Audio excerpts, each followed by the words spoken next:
तो आज की मूवी इतनी मजेदार है कि आप अभी सब्सक्राइब कर लो, क्योंकि बाद में आप भूल जाओगे। कहानी की शुरुआत होती है एक घने जंगल को दिखाते हुए। एक आदमी पागलों की तरह भाग रहा था, इस उम्मीद में कि शायद उसे इस जंगल से भाग निकलने का कोई रास्ता मिल जाए। लेकिन ये जंगल इतना घना था कि यहाँ से बाहर जाने का कोई रास्ता नहीं नजर आ रहा था। यह आदमी सूरज को देखते हुए आगे बढ़ता है, लेकिन अब सूरज भी धीरे धीरे ढल रहा था। मगर इस आदमी ने भागना नहीं छोड़ा। भागते भागते एक पॉइंट आया जहाँ एक बोर्ड पर लिखा हुआ था, पॉइंट ऑफ नो रिटर्न, यानी वहां से कोई वापस नहीं जा सकता। साथ ही इस बोर्ड पर नंबर 108 भी लिखा हुआ था। यह देखकर वह और भी ज्यादा परेशान हो जाता है। धीरे धीरे अंधेरा और बढ़ने लगा और पूरे जंगल में एक अजीब सा खौफ फैल गया। तभी अचानक एकदम से सारे परिंदे उड़कर वहां से चले जाते हैं। इस आदमी के कई मील के सफर के बाद भी उसे पूरे जंगल में कोई भी एक जंगली जानवर नहीं दिखाई दिया। न जाने ऐसा क्या था जिसे जंगली जानवर भी डर रहे थे। डर के मारे वह आदमी और भी तेजी से भागने लगा। लेकिन कई घंटों का सफर करने के बाद वह आदमी अचानक एक जगह पर आकर रुक गया और उसके चेहरे पर मायूसी छा गई, क्योंकि उसके सामने वही एक 108 नंबर वाला साइन बोर्ड था जिस पर लिखा हुआ था पॉइंट ऑफ नो रिटर्न। अब आदमी को समझ आया कि चाहे मैं जितना भी भागूं पर इस जंगल से निकल नहीं सकता। इसलिए अब वह वहां छुपने की जगह ढूंढने लगा, लेकिन वहां उसे छुपने के लिए कोई सेफ जगह नहीं मिली। इसीलिए अब वो पेड़ के ऊपर चढ़ जाता है, पर तभी उस पेड़ की टहनी टूट गई, जिससे वो आदमी काफी ऊंचाई से नीचे जमीन पर आ गिरा। पेड़ से गिरने के बाद वो बहुत ज्यादा जख्मी हो चुका था। उसे काफी गहरी चोटें आई। इससे पहले कि वो बेहोश हो जाता, तभी अचानक जमीन हिलने लगी और अजीब सी गुर्राने की आवाजें आने लगी। वो आवाजें सुनकर आदमी के गले में सांसें अटक गई। तभी अचानक कोई उसे खींच कर ले गया। खींचने वाला कौन था ये नहीं दिखाया गया, लेकिन हमें उस आदमी की दर्द भरी चीखें सुनाई दी गई। इस इंसिडेंट के 6 दिन बाद हमें शहर में मीना नाम की एक लड़की को दिखाया जाता है, जो एक बर्ड शॉप में काम करती है। तभी उसका बॉस आता है और मीना को एक गोल्डन पैरेट को शहर से दूर एक जगह में डिलीवर करने का ऑर्डर देता है। मीना बॉस की बात को मानते हुए अब उस पैरेट को डिलीवर करने जाती है। मीना गाड़ी में बैठकर अपने मोबाइल में उस का लोकेशन सेट कर लेती है और अपने सफर पर निकल पड़ती है। शहर से बाहर निकलने के बाद वो एक बोर्ड पर बहुत सारे लोगों के मिसिंग फोटो देखती है, यानी वहां पर कई सारे लोग गायब हो चुके थे। लेकिन मीना उन पर ज्यादा ध्यान नहीं देती और आगे बढ़ने लगती है। आगे बढ़ते दौरान मीना शॉर्टकट लेते हुए जंगल के रास्ते से गुजरती है, ताकि वह जल्दी से इस पैरेट को जा तक डिलीवर कर दे। और वह पहुंच गई जंगल के बीचों बीच। यह वही जगह है जहां हम पहले एक आदमी को गायब होते देख चुके हैं। वहां आकर मीना बुरी तरह से फंस चुकी थी। वो अपने मोबाइल पर मैप देखती है, लेकिन वहां मोबाइल के सिग्नल नहीं आ रहे थे और उसके कार का रेडियो भी काम नहीं कर रहा था। मीना अब वहां से वापस निकलने लगी, लेकिन अब उसे वहां से बाहर निकलने का रास्ता समझ नहीं आ रहा था। थोड़ी देर बाद मीना की गाड़ी भी खराब हो गई। मीना गाड़ी से बाहर निकलती है और उसे सामने लगा हुआ वही पॉइंट ऑफ नो रिटर्न वाला बोर्ड दिखाई देता है। मीना को कुछ समझ नहीं आता, इसीलिए वह पैरेट के पिंजरे को हाथ में लेकर आसपास मदद ढूंढने आगे चली जाती है। लेकिन वहां आसपास किसी भी मदद का नामो निशान तक नहीं था। उसके बाद वह वापस उस जगह पर लौट आती है जहां उसने अपनी गाड़ी खड़ी की थी, लेकिन वहां से उसकी गाड़ी गायब हो चुकी थी। यह देखकर वह बहुत ज्यादा परेशान हुई। उसे लगा कि शायद वो उस जगह पर नहीं आई है जहां उसकी गाड़ी खड़ी थी, बल्कि यह किसी दूसरी जगह पर आ गई है और उसकी गाड़ी कहीं दूसरी जगह में खड़ी है, क्योंकि इस जंगल का हर एक पॉइंट एक ही जैसा दिखाई दे रहा था। अब अंधेरा भी गहरा होता जा रहा था। एकदम से पहले की तरह ही सभी परिंदे इन पेड़ों से उड़ जाते हैं। मीना को अब डर लगने लगा था, क्योंकि जमीन भी जोर जोर से हिल रही थी। मीना को वहां आसपास किसी के होने का एहसास होता है। तभी अचानक मीना को दूर किसी का साया नजर आया। मीना भागते हुए उसके पीछे आई, पर उसे वहां कोई भी नहीं मिला। तभी अचानक मीना को एक बूढ़ी औरत भागते हुए दिखाई दी। मीना भी दौड़कर उसका पीछा करने लगी। वो उससे मदद मांग रही थी, लेकिन वो औरत रुकती नहीं, तेजी से भागती रहती है। एक बार फिर मीना इस बूढ़ी औरत का पीछा करती है। अचानक वो बूढ़ी औरत फिर से गायब हो गई। मीना जब उसे ढूंढते हुए और आगे बढ़ी तो उसे दूर जंगल में एक बड़ा सा कमरा दिखाई दिया। वो बूढ़ी औरत उस कमरे के दरवाजे को खोलकर मीना से कहती है, अगर जिंदा रहना चाहती हो तो जल्दी से अंदर आओ। ये सुनते ही मीना बिना सोचे समझे दौड़ते हुए उस कमरे की तरफ गई। मीना के अंदर आते ही उसने गेट को लॉक कर दिया। मीना देखती है कि यह कोई अजीब सा कमरा है, जिसमें एक बहुत बड़ा सा मिरर लगा हुआ था। उस बूढ़ी औरत के साथ यहाँ 2 और लोग भी थे। मीना घबरा कर उन लोगों से पूछती है, ये कौन सी जगह है? इस पर उस बूढ़ी औरत ने जवाब दिया कि इस जगह को हम दी कोप कहते हैं। मेरा नाम है मेडलन, ये लड़की है कियारा और इस लड़के का नाम है डेनियल। बूढ़ी औरत मीना से कहती है कि अभी बातचीत का वक्त नहीं है, तुम जल्दी से हमारे साथ मिरर के सामने खड़ी हो जाओ, क्योंकि कोई हमें देखने आने वाला है। मीना पूछती है, आखिर हमें कौन देखने आ रहा है? तो वह बूढ़ी औरत उससे कोई जवाब नहीं देती।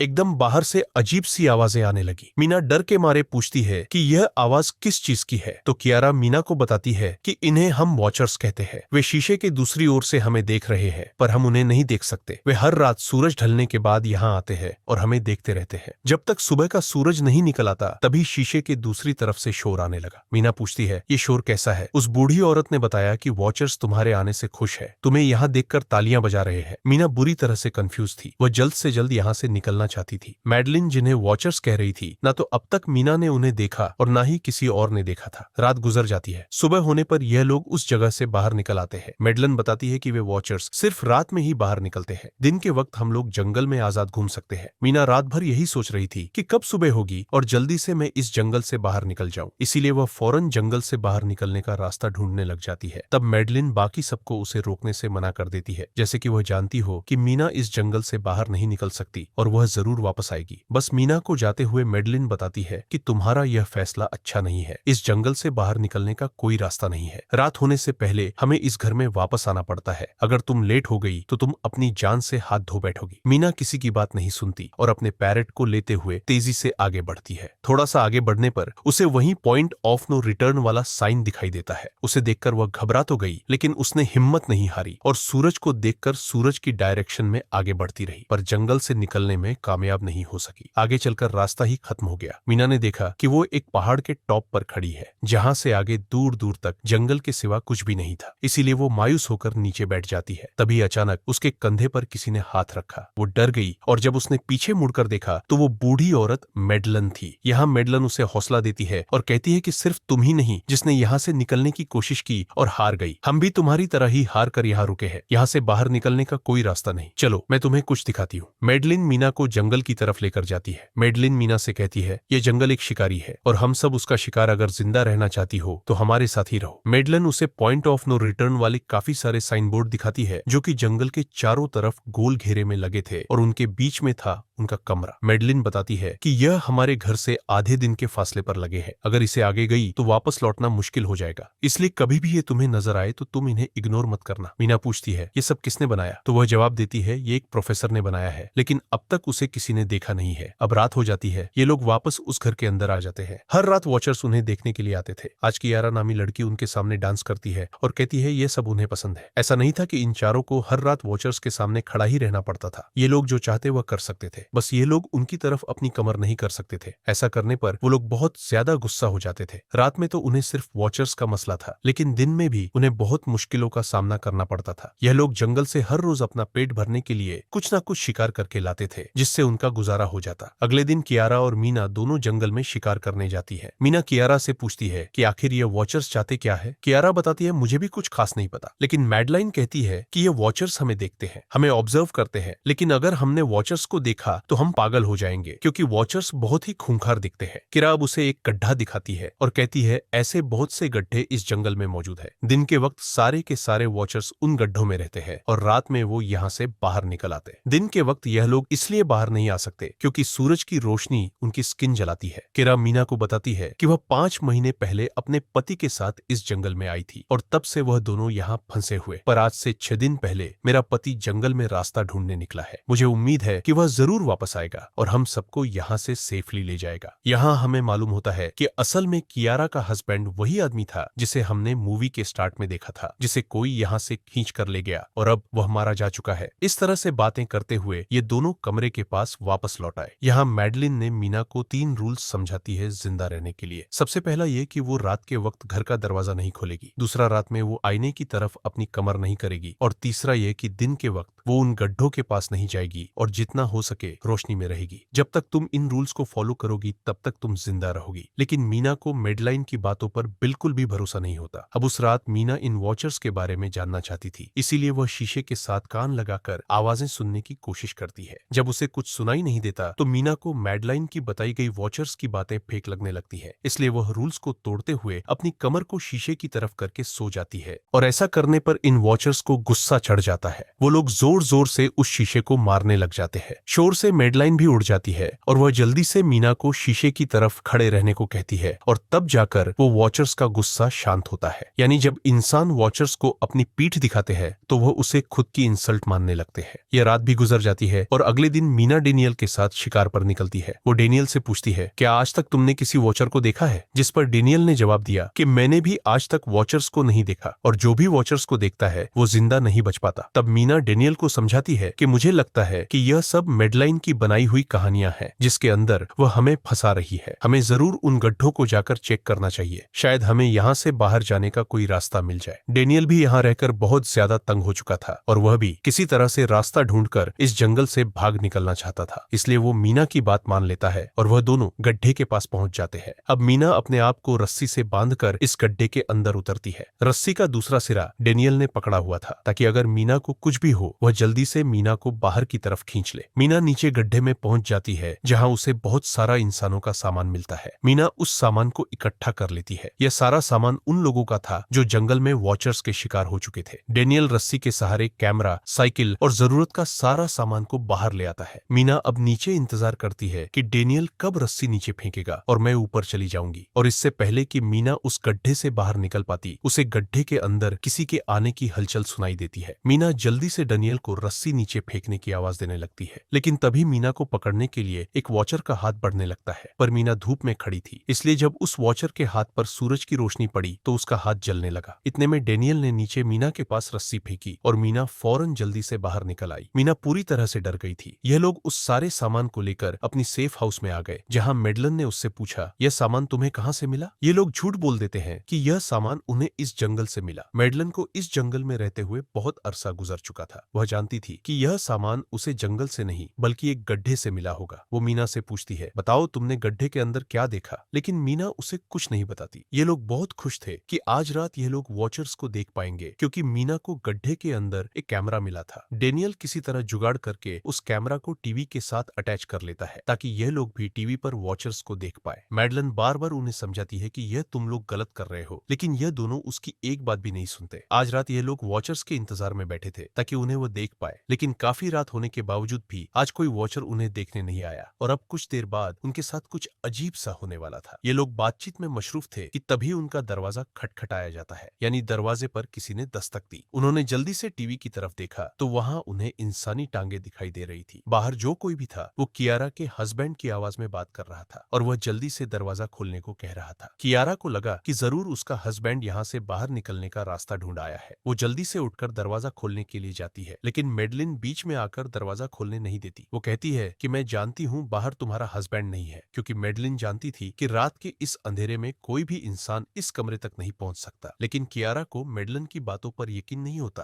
और वह दरवाजा खोलने की कोशिश करती है, जिसके बाद मेडलिन कियारा से कहती है कि वह तुम्हें फंसा रहा है, तुम उसका इम्तिहान ले लो, तुम उसे कोई ऐसी बात पूछो जिसके बारे में सिर्फ तुम या तुम्हारा हस्बैंड जानता हो। कियारा बाहर खड़े हुए इंसान से एक किताब के बारे में सवाल करती है जिसके बारे में उसे पता होना चाहिए था, लेकिन जब बाहर खड़ा हुआ इंसान कोई जवाब नहीं देता तो यह समझ जाते हैं कि यह वॉचर ही है। यह लोग जब दरवाजा नहीं खोलते तो वॉचर उनके बाहर लगाए हुए कैमरा को तोड़ देता है और यहाँ हमें एक बात पता चलती है कि वॉचर्स इंसान के रूप में भी खुद को बदल सकते हैं। वॉचर्स उनकी इस हरकत पर बहुत ज्यादा गुस्सा हो गए थे। वे बहुत तेजी से शीशे को मारने लगे, जिससे शीशे में एक बड़ा क्रैक भी आ जाता है। लेकिन यहाँ मेडलन समझदारी दिखाते हुए सबको लाइन से शीशे की तरफ खड़ा कर देती है, जिससे वॉचर्स का गुस्सा थोड़ा बहुत ठंडा हो जाता है और वे वहां से चले जाते हैं। अब यहाँ मीना मेडलन को बताती है कि हमने गड्ढे में से यह सारा सामान चुराया था। ये सुनकर मेडलन बहुत ज्यादा गुस्सा हो जाती है कि तुम लोगों ने दूसरा रूल भी तोड़ दिया। अगली सुबह मेडलन उस गड्ढे से लाया हुआ सारा सामान उठाकर वापस उसी गड्ढे में फेंक देती है, जिससे उन वॉचर्स का गुस्सा थोड़ा शांत हो जाता है। मगर अब इन लोगों को जंगल में बहुत ही ज्यादा अजीब चीजें दिखाई देना चालू हो गई थी और उसका सबसे ज्यादा असर डेनियल पर होता है। डेनियल अचानक बात पर बहुत ज्यादा गुस्सा करने लग जाता है। दूसरी तरफ कियारा, जिससे पहले उम्मीद थी कि उसका हस्बैंड जिंदा है और वह यहाँ आकर उसे यहाँ से बचा लेगा, लेकिन अब उसे पता चल चुका था कि उसका हस्बैंड अब वापस नहीं आएगा, जिसकी वजह से वह अंदर ही अंदर पूरी तरह से टूट चुकी थी और वह डिसाइड करती है कि वह वॉचर्स के इन गड्ढों में कूदकर अपनी जान दे देगी, क्योंकि अब उसके पास जीने की कोई वजह नहीं रही। वह ऐसा करने ही वाली होती है कि मीना आकर उसे बचा लेती है। इसी बीच हम देखते हैं कि डेनियल मेडलिन की तरफ अजीब तरह से देख रहा होता है और और वह गुस्से में आकर मेडलिन को पेड़ के साथ बांध लेता है। डेनियल ने कहा कि अब मैं इस बुढ़िया के कोई रूल्स नहीं मानूंगा, अब यहाँ सिर्फ मेरी बात मानी जाएगी। अब रात होने वाली थी, इसलिए डेनियल कमरे की तरफ भागा और कियारा भी उसके पीछे भागी, लेकिन मीना मेडलिन के पास आई और उसकी रस्सियां खोलने लगी। दूसरी तरफ डेनियल ने कियारा को लेकर कमरे का दरवाजा अंदर से बंद कर दिया और मीना और मेडलिन को बाहर वॉचर्स के लिए छोड़ दिया। मीना और मेडलिन डेनियल से दरवाजा खोलने के लिए गिड़गिड़ाते रहे। डेनियल से रिक्वेस्ट करते हैं कि प्लीज दरवाजा खोल दो, लेकिन डेनियल ने दरवाजा नहीं खोला। अब बाहर चारों तरफ अंधेरा छा गया और वॉचर्स के आने का टाइम हो गया, इसलिए अब मजबूरन उन्हें अपनी जान बचाने के लिए एक घने पेड़ के नीचे रहकर छिपना पड़ा। थोड़ी देर बाद उन्हें वॉचर्स की गुर्राने की आवाजें आने लगी। इस टाइम मीना और मेडलिन के साथ हमें भी उन वॉचर्स की एक झलक दिखाई जाती है। ये लोग लंबे, पतले और खतरनाक थे। सब अपने अपने गड्ढों से निकलकर इंसानों को देखने के लिए उस सेफ रूम तक पहुंचते हैं, और जब ये लोग देखते हैं कि मीना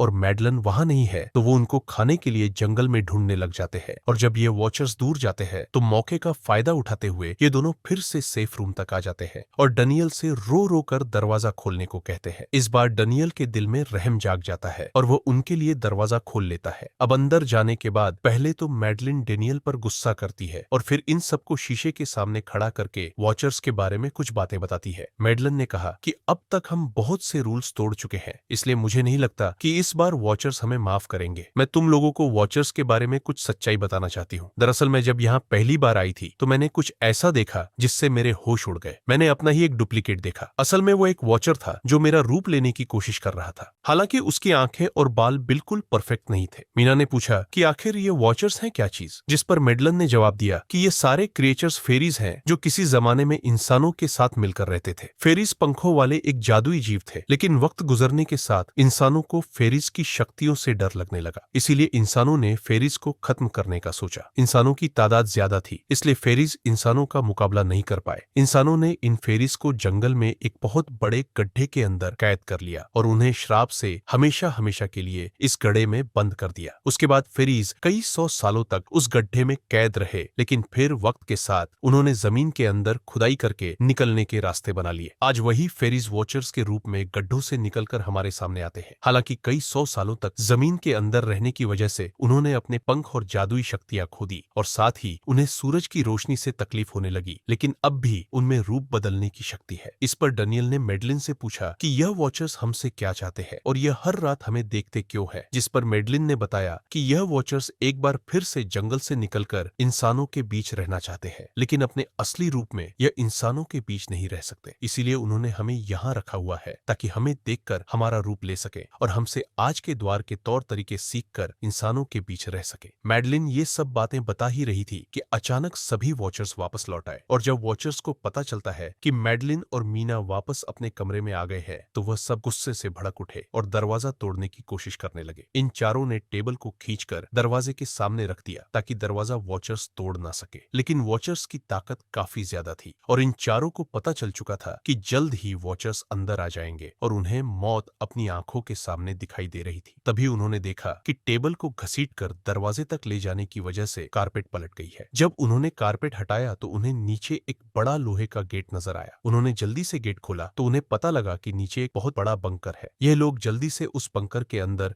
उस कंप्यूटर में बहुत सारा डाटा सेफ था, जिसे खोलने पर उन्हें पता चलता है कि यह सारी जगह प्रोफेसर मार्टिन ने बनाई थी। असल में प्रोफेसर को इन क्रिएचर्स के बारे में पता था। वो इन वॉचर्स पर रिसर्च करना चाहता था, इसीलिए उसने यह बंकर बनाया था। पैसों का लालच देकर वो दूसरे इंसानों को काम के लिए यहाँ लेकर आता था और रात के वक्त मजदूरों को ऊपर कमरे में छोड़कर खुद यहाँ आकर छुप जाता था और वो वॉचर्स फिर उन इंसानों को खा जाया करते थे। अगली वीडियो में डॉक्टर मार्टिन बताते हैं कि उनकी रिसर्च के दौरान उन्हें एक सबसे अलग फेरी मिली जो रोशनी में भी उन गड्ढों से बाहर आ सकती थी। डॉक्टर बताता है कि उस वॉचर ने एक बच्ची का बिल्कुल परफेक्ट रूप ले लिया था जिसे कोई पहचान नहीं सकता था। वो बहुत अच्छी थी। उसने डॉक्टर मार्टिन को मारा नहीं। डॉक्टर मार्टिन उसे यहाँ ले आया। तभी प्रोफेसर ने कैमरा को दूसरी तरफ मोड़ा। तब उन्होंने देखा कि प्रोफेसर ने उस छोटी सी बच्ची के रूप में आए वह क्रचर को पिंजरे में कैद कर लिया है। पता नहीं डॉक्टर उसके साथ कौन सा एक्सपेरिमेंट करने वाला था। उस कंप्यूटर में बहुत सी वीडियोस थी और हर वीडियो में कुछ न कुछ बताया हुआ था। मीना बस ये जानना चाहती थी कि आखिर में क्या हुआ, इसीलिए वह सबसे आखिरी वीडियो प्ले करती है जिसमें वह देखती है कि प्रोफेसर खुद को और उस फेरी को मारने वाले हैं। मरने से पहले वह इस जंगल में फंसे हुए लोगों के लिए यहाँ से निकलने का रास्ता बता देता है और कहता है कि शाम में जिस डायरेक्शन में परिंदे भागते हैं उस डायरेक्शन में भागने से वे लोग इस जंगल से निकल सकते हैं। उसने इस रिकॉर्डिंग मैसेज में कहा था कि अगर कोई इस जंगल से निकलने में कामयाब हो गया तो यूनिवर्सिटी में जाकर मेरी सारी रिसर्च तबाह कर देना। मैंने यहाँ आकर बहुत बड़ी गलती कर दी। उसके बाद प्रोफेसर ऊपर चले गए और फिर 2 गोलियों की आवाज आई, जिससे उन्हें समझ आया कि प्रोफेसर ने पहले उस फेरी को मारा और फिर खुद को गोली मार दी। वेल, आज रात ये चारों बहुत खुश थे क्योंकि उन्हें इस जंगल से जान छुड़ाने का रास्ता मिल गया था। अगली सुबह सभी लोग अब बंकर से बाहर निकलते हैं तो देखते हैं कि उनका सेफ हाउस उन वॉचर्स ने पूरी तरह तबाह कर दिया है और आज के दिन उन्हें लाजमी इस जंगल से निकलना होगा, वरना ये लोग मारे जाएंगे क्योंकि रात को अब उनके पास छिपने के लिए कमरा भी नहीं बचा था। ये लोग अब यहाँ जंगल से निकलने के रास्ते में बढ़ने लगते हैं। वो परिंदे जिनके बारे में प्रोफेसर बता रहे थे वे तो शाम को उड़ने वाले थे, लेकिन उन्हें शाम होने से पहले जंगल से बाहर निकलना था। इसलिए मीना अपने पास मौजूद पैरेट को आजाद कर देती है। जिस डायरेक्शन में वह उड़ता है उसी डायरेक्शन में यह लोग चलने लग जाते हैं। चलते हुए रास्ते में ही उन्हें एक कब्र मिली। मेडलिन उस कब्र को देखकर बताती है कि एक वक्त था जब यह लोग इंसानों के साथ रहते थे, लेकिन इंसानों ने उनके साथ बहुत बुरा किया, धोखा किया और उन्हें यहाँ जंगलों में फंसाकर खुद चले गए। कई घंटे सफर करने के बाद ये लोग एक नदी के पास पहुंच गए। वहां उन्हें प्रोफेसर का एक बोट मिला, जिसको देखकर ये लोग बहुत खुश हुए, लेकिन उनकी खुशी अब कुछ ही देर की मेहमान थी क्योंकि अब अंधेरा हो चुका था और वॉचर्स के आने का वक्त हो गया था। उससे पहले कि यह लोग डॉक्टर मार्टिन की बोट में बैठकर यहाँ से दूर चले जाते, तभी उन्हें पीछे से किसी की आवाज आई। जब उन्होंने पीछे मुड़कर देखा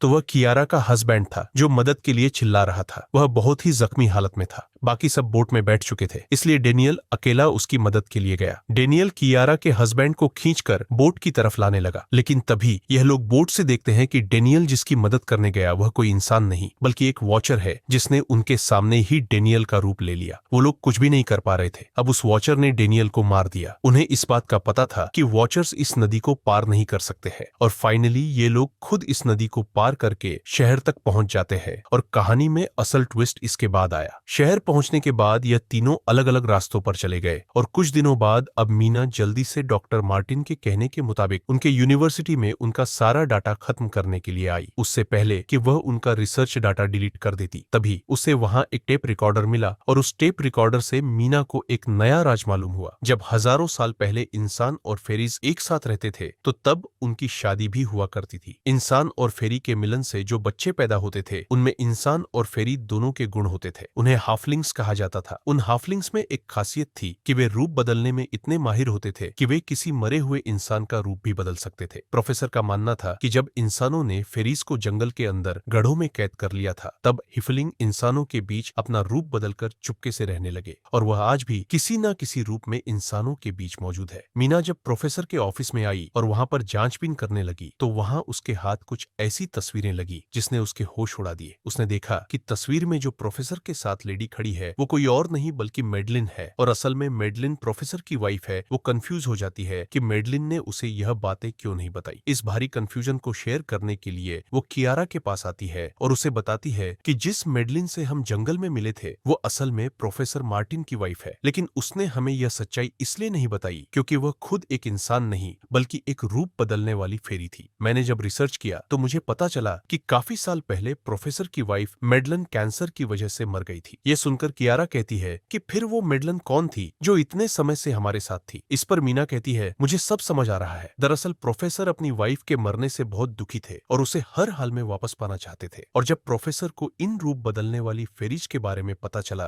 तो प्रोफेसर ने उस रूप बदलने वाली फेरी को पिंजरे में कैद किया जो एक बच्ची का परफेक्ट रूप लेकर उनके पास आई थी। प्रोफेसर ने अपनी वाइफ की फोटो दिखाते हुए उस फेरी को अपनी वाइफ मैडलिन जैसा बना दिया क्योंकि वो फेरी बाकी फेरीज से अलग थी। वो दिन में भी बाहर आ सकती थी। मीना ने कहा कि मैंने मैडलिन को यहाँ बुला लिया है, हमें किसी तरह से करके उसे वापस जंगल भेजना होगा। तभी एक कार वहां आकर रुकी। जब उस कार से जो इंसान उतरा उसे देखकर मीना के गले में सांस अटक गई। वह कियारा थी, यानी कि अब तक जो मीना के साथ थी वह मेडलिन थी। उसने कियारा का रूप ले रखा था। कियारा जैसे ही घर के अंदर आई तभी मेडलिन ने कियारा के हस्बैंड के रूप में बदलकर उसे बेहोश कर दिया। मीना ने मेडलिन से कहा आखिर तुम चाहती क्या हो, जिस पर मेडलिन गुस्से में आकर कहा मैं फेरीज की सबसे अलग मखलूक हूँ। मेरे सभी साथी बचपन से मुझे चिढ़ाते चाहते थे। वो मुझे अपने साथ नहीं रहने देते क्योंकि मैं सबसे अलग थी। मैं उस जंगल में अकेली पड़ चुकी थी और मैं उस जंगल से निकलकर बाहर लोगों के साथ मिलकर रहना चाहती थी। फिर एक दिन प्रोफेसर उस जंगल में आया। उसने मुझे पिंजरे में कैद कर लिया। उसने मुझसे कहा कि अगर मैं उसकी वाइफ का रूप ले लूं तो वह मुझे जंगल से बाहर ले जाएगा। मैंने उसकी बात मान ली। प्रोफेसर ने मुझे मेडलिन की सारी बातें सिखाई और बाद में उस धोखेबाज प्रोफेसर ने मुझे मारने की कोशिश की, लेकिन उससे पहले कि वह मुझे मार पाता मैंने उसे ही मार डाला। तुम इंसान कभी भी भरोसे के लायक नहीं थे